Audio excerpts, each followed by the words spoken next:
Waalaikumsalam warahmatullahi Saya Alfiano Paramanunugro dan selamat datang di podcast hari ini. Kita hari ini akan berbicara topik yang sangat penting, yaitu environmental sustainability and balance culture in the modern era, atau yang bisa kita sebut sebagai keberlanjutan lingkungan dan budaya Bali di era modern. Bali sebagai tempat wisata identik dengan keunikan seni dan budaya. Kita sebagai warga Indonesia, kita patut bangga atas keberagaman yang beraneka ragam di Indonesia. Di setiap tempat pasti memiliki aturan tersendiri, seperti pada saat di Bali. Kita harus menghormati orang yang sedang melakukan ibadah, tidak merusak apa yang sudah menjadi budaya mereka. Lalu, Bali dikenal sebagai salah satu tempat yang masih kental akan budaya, seperti cara beribadahnya, ataupun cara berpakaiannya, dan banyak lagi. Budaya masih kental di Bali. Bali juga memiliki banyak sekali budaya yang beragam. Seperti kalian tahu, Bali adalah tempat yang sering dikunjungi oleh turis asing sebagai tempat berlibur. Dan hanya pariwisatanya, Bali juga dikenal memiliki kebudayaan yang masih kuat hingga sekarang. Masih banyak masyarakat yang mempertahankan tradisi dan memegang teguh adat istiadat. Kebudayaan yang dimaksud seperti dalam laman Kementerian Pendidikan dan Kebudayaan ialah tradisi lisan, manuskrip adat istiadat, permainan rakyat, olahraga tradisional, pengetahuan tradisional, teknologi tradisional, seni, bahasa, dan ritus. Bali memiliki budaya yang unik, namun tantangan dari globalisasi dan peristiwa pariwisata massal semakin besar. Bagaimana Bali yang dikenal dengan keindahan alam dan tradisi budaya menghadapi tantangan lingkungan di era globalisasi ini? Di sini sudah hadir 10 tamu spesial dari berbagai latar belakang. Mari kita mulai.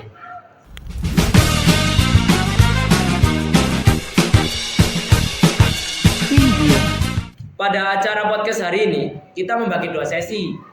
Pada sesi pertama, sudah hadir 5 tamu, yaitu Saya Satrio Sigit Safiro sebagai pemangku adat. Saya Arya Zaki Krisnawijaya sebagai tokoh agama.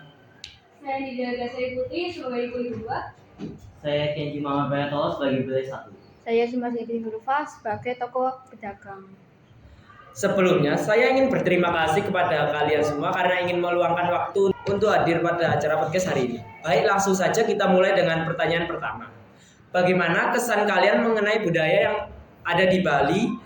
Vero, sebagai pemangku adat, bagaimana pandangan Anda? Menurut saya kesan ini sangat positif ya. Bali dengan tradisinya itu menghormati alam sekali, dan kami percaya pada konsep Trihita Karana, di mana keseimbangan antara manusia dan alam dan Tuhan juga harus dijaga. Jadi di Bali itu semuanya seimbang.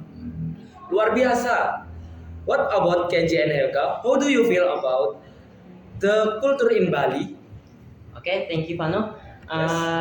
In my opinion, I was very impressed by the spirituality and harmony in Bali. Every day, I see local people who really respect nature and carry out religious rituals. It's very different from other places I've been. Yeah, and I was also impressed by the rich culture of Bali, and also the people there were kind and polite, and they upheld the value of tolerance. Wonderful. Bagaimana dengan Risma? Baik, saya sebagai pedagang juga bangga terhadap budaya dan adat istiadat yang ada di Bali. Salah satunya adalah pakaian adatnya, yang dimana pakaian adat Imam Bali sangat rapi dan sangatlah sopan. Wow, keren sekali ya. Now Helga, according to your view, what makes Bali different from other islands? Okay, in my opinion, Bali is very special because apart from its beautiful nature, its spiritual aura is very strong. There is something so magical there that makes people want to come back for more. Thank you Helga, thanks for the explanation. Pertanyaan berikutnya, kita akan bahas dampak pariwisata. Apa dampak banyak turis yang berkunjung ke Bali? Apakah ini menyebabkan budaya Bali sedikit memudar? Vero, sebagai pemangku adat, apa yang Anda lihat dalam hal ini? Menurut saya modernisasi yang berpengaruh di pariwisata Bali itu sangat berpengaruh ya. Namun kami sebagai pemangku adat untuk menjaga kelestarian di Bali ini, kami menjaga supaya bahwa agar seimbang budaya dan pariwisata di Bali ini jadi tidak jomplang sendiri. Baik, terima kasih Vero untuk penjelasannya. Kita lanjut. Now Kenji, what is the impact of the large number of tourists visiting Bali? Does this cause balance culture to fade a little? Okay, I think it's very impactful. There are lots of tourists from Europe, America, and so on who go to Bali so that their culture enters ours. However, I'm sure that Indonesian people, especially Balinese, are able to maintain their culture. Oke, thank you Kenji. Sekarang pertanyaan terakhir. Bagaimana pendapat kalian mengenai cara berpakaian turis asing yang masuk ke wilayah Bali? Apakah budaya asing akan terbawa masuk ke Indonesia?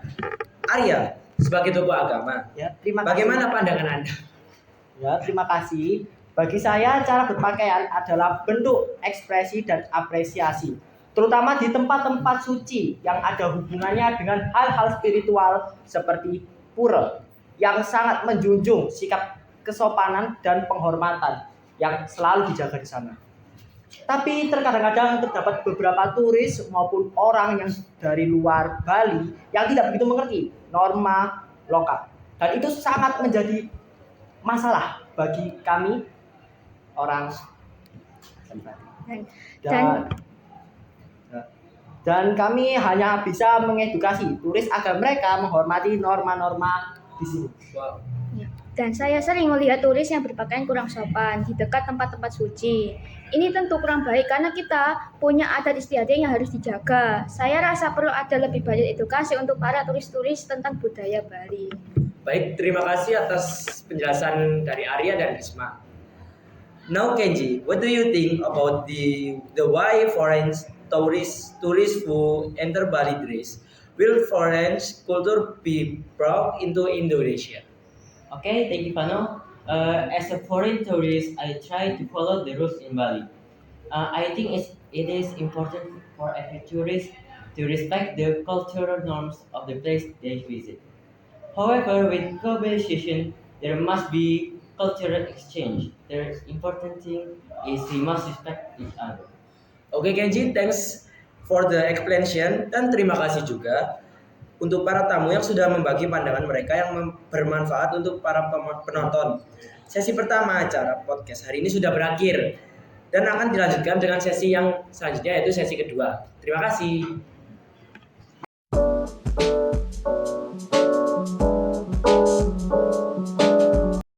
Selamat datang lagi di Poci Podcast Cihuy. Sekarang kita sudah berada di sesi kedua nih dengan bintang tamu kita yang cantik-cantik dan ganteng-ganteng. Oke, di sini sudah hadir 5 tamu lagi, yaitu Perkenalkan, nama saya Tariza. Saya menjadi pengamat sosial. Perkenalkan, nama saya Naswa. Sekali ini saya menjadi warga lokal. Perkenalkan, saya Ghazali, menjadi warga lokal. Perkenalkan, nama saya Nani Dinda, saya sebagai turbid. Saya Uraisyah Rafian sebagai pengawas sosial. langsung saja kita mulai ke pertanyaan yang pertama. Bagaimana kesan kalian mengenai budaya yang ada di Bali? Ghazali, masyarakat lokal, bagaimana pandangan Anda? Saya tuh sangat bangga sekali saya sangat bangga sebagai warga Bali karena budaya di Bali itu sangat banyak dan beragam. Meskipun banyak sekali tantangan yang harus dihadapi, tapi kita tetap berusaha untuk menjadi warga yang setia dan tetap mengikuti ajaran nenek moyang yang dulu. Oke, terima kasih Ghazali atas penjelasannya. Sekarang mari kita lanjut ke pertanyaan kedua. Menurut kalian, apa yang membuat Bali berbeda dari pulau lain? Tariza, sebagai pengamat sosial, bagaimana pendapat Anda? Bali sangat berbeda karena kemampuannya menjaga budaya di tengah modernisasi pada tahun kali ini. Banyak pulau lain yang memiliki banyak sekali budaya, tapi di Bali ada keterhubungan yang mendalam antara masyarakat dan spiritualitas. yang masih terasa sangat kuat meskipun ada banyak pengaruh dari luar. Saya setuju, Bali itu unik karena meskipun banyak turis, tradisi kami tetap hidup. Upacara keagamaan, tarian hingga seni ukir masih dilestarikan dan diajarkan kepada generasi muda. Terima kasih Tariza dan Najwa atas penjelasannya. Pertanyaan berikutnya, kita akan bahas dampak pariwisata. Apa dampak banyaknya turis yang berkunjung ke Bali? Apakah ini menyebabkan budaya Bali sedikit memudar? Anda sebagai tour guide pasti sering melihat langsung di lapangan. Apa pendapat Anda? Tentunya banyaknya turis punya dampak besar. Di satu sisi, pariwisata adalah sumber penghasilan utama bagi banyak warga lokal. Tapi di sisi lain, budaya Bali kadang terancam oleh pengaruh dari luar. Beberapa tradisi mulai sedikit tersingkirkan karena adanya permintaan untuk akomodasi modern dan hiburan barat. Terima kasih. Bagaimana menurut Tariza? Kalau saya rasa ada upaya yang baik untuk menjaga budaya Bali. Tetapi jika tidak hati-hati, pariwisata massal bisa membuat budaya ini terpinggirkan. Masyarakat lokal harus tetap menjadi penentu dalam bagaimana Bali dikelola. Oke, terima kasih atas penjelasannya. Bagaimana? Sekarang pertanyaan terakhir. Bagaimana pendapat kalian mengenai cara berpakaian turis asing yang masuk ke wilayah Bali? Apakah budaya asing akan terbawa masuk ke Indonesia? Tariza, apa yang Anda lihat dalam hal ini? Pengaruh budaya asing tidak bisa kita hindari, apalagi dengan globalisasi. Namun, saya rasa Bali punya kekuatan untuk tetap mempertahankan identitas budaya selama ada edukasi yang baik bagi turis dan masyarakat lokal. Baik, terima kasih atas penjelasannya dari Tariza. Sebelum kita tutup, mari kita bahas satu aspek penting lainnya, yaitu perubahan sosial yang terjadi di Bali dibandingkan dengan pulau-pulau lain di Indonesia. Bali terkenal dengan pariwisatanya yang berkembang pesat, tapi perubahan sosial yang terjadi di sini tentu berbeda dari tempat lain. Vian, sebagai pengamat sosial, bagaimana Anda melihat perubahan sosial di Bali dibandingkan dengan pulau lain seperti Jawa ataupun pulau-pulau lainnya? Menarik sekali jika membandingkan Bali dengan Pulau Jawa. Perubahan sosial di Bali dengan pulau lain, Bali mengalami transformasi sosial yang sangat cepat karena pariwisata yang sangat masif. Namun yang unik di sini adalah bagaimana masyarakat Bali mampu menjaga identitas budaya mereka di tengah modernisasi. Di pulau lain seperti Jawa, modernisasi mungkin terasa dari segi urbanisasi dan industrialisasi. Salah satu contohnya, jika ada pohon di tengah jalan, Bali akan menggeser aspal, bukan menebang pohon. Tapi di Jawa lebih memilih menebang pohon daripada menggeser aspal tersebut. Sudah. Oke, terima kasih. Jika dibandingkan dengan pulau lain seperti Lombok yang mulai tumbuh pariwisatanya, apakah ada perbedaan yang signifikan dalam cara masyarakat menghadapi perubahan ini? Oke, menurut saya memang ada perbedaan yang cukup signifikan. Di Lombok, pariwisata memang mulai berkembang, tapi intensitasnya belum seperti di Bali.